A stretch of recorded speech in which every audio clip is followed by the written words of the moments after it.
Assalamualaikum warahmatullahi wabarakatuh. Saya Andrian Kristanto, calon guru penggerak angkatan ke-10. Kali ini saya akan menjelaskan koneksi antar materi modul 3.2 pemimpin dalam pengelolaan sumber daya. Tujuan pembelajaran khusus, JGP mampu menghubungkan materi modul ini dengan modul-modul yang didapatkan sebelumnya. Adapun 4 pertanyaan, ini adalah panduan pertanyaan, dan yang pertama, simpulan.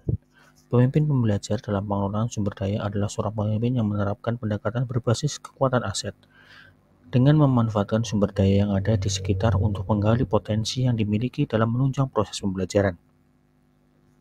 Adapun cara mengimplementasikannya, yang pertama, di lingkungan kelas, memanfaatkan ruangan yang tersedia dari berbagai sarana yang ada, fasilitas murid agar dapat mengembangkan kreativitasnya, lakukan kolaborasi dengan guru lain untuk membantu dalam pengelolaan sumber daya yang di sekitarnya, memanfaatkan sumber finansial yang ada untuk kebutuhan kelas.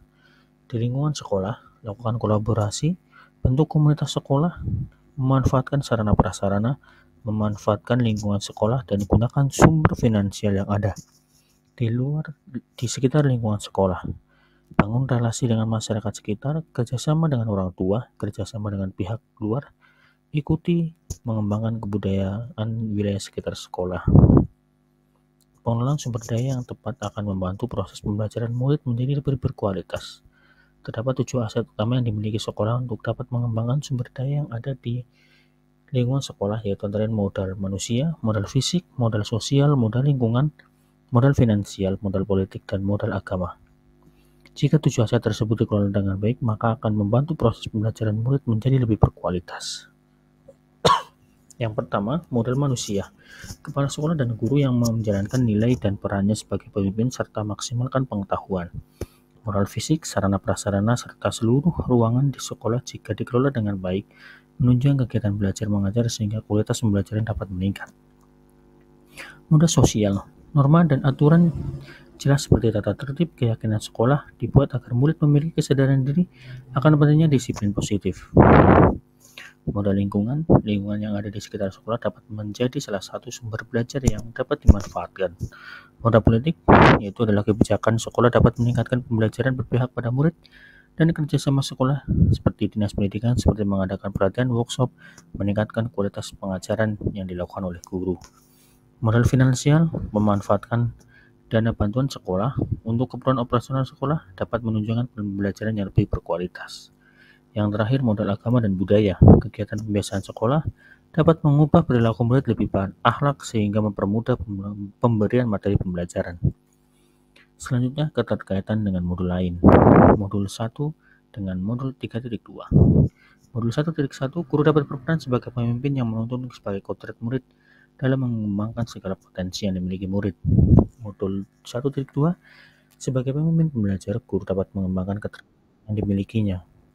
1.3, seorang pemimpin harus memiliki visi ke depan untuk melakukan perubahan ke arah yang lebih baik. 1.4, budaya positif diperlukan dalam menumbuhkan akhlak yang baik sebagai aset dalam modal budaya agar tercipta suasana pembelajaran yang nyaman. Kemudian modul 2 dengan modul 3.2. 2.1, guru dapat menerapkan pembelajaran berdiferensiasi sesuai dengan kebutuhan murid sehingga dapat memaksimalkan potensi sumber daya pada murid. 2.2, dalam mengolah sumber daya, seorang pemimpin diperlukan kemampuan sosial emosional yang baik.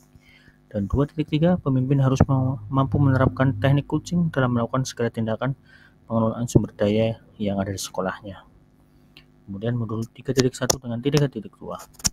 Dalam melakukan pengelolaan sumber daya, seorang pemimpin harus mampu mengambil keputusan berbasis nilai-nilai kebajikan agar diperoleh pembelajaran yang berpihak pada murid.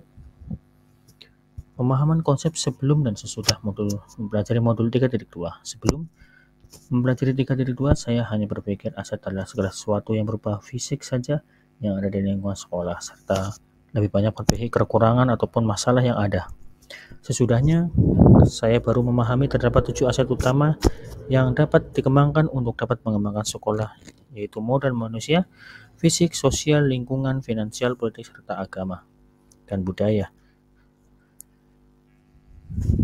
Pemikiran yang sudah berubah dari saya adalah yang pertama, terdapat 7 aset utama. Guru sebagai aset utama di sekolah harus memiliki kreativitas inovasi, mengelola sumber daya yang ada agar dapat mewujudkan pembelajaran yang berkualitas. Murid yang heterogen dapat menjadi aset jika diberikan pembinaan yang tepat, dan gunakan pendekatan berbasis kekuatan atau aset, bukan pendekatan berbasis masalah ataupun kekurangan.